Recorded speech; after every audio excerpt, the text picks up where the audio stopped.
Mag pinje Afrika AFCON higa kana ariyo prariyo kod abich chakore ayanga midhiao makawuono ka jobag tuke gi Morocco biro rakore gi tim mar Comoros e boma mar Rabat. Morocco mano ochopo e tielo mar nus finals e tuke gi mokalo kendo omako thuolo mokwongo e chung' mar timbe e pinje Afrika oseloyo tuke 18 kaluwore kendo nitiere kod sunga mar bedo gi jotugo masulwe matugo e pinje mag Europe. Kata doko ni gin gi rekod maber e piny mar Afrika giseloyo tuke mag AFCON nyadichiel kende. Comoros komachielo biro e tuke gi kuom thuolo mar ariyo nyaka ne chakgi, kata kamano gin gi geno mar lwaro Morocco. Tugono chakore saa 4 e wang'e.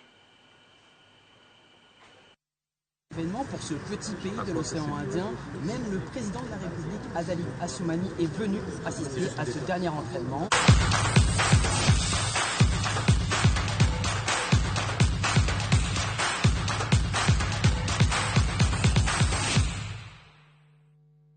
Kanya motieke ratil nyakorom ga jwanga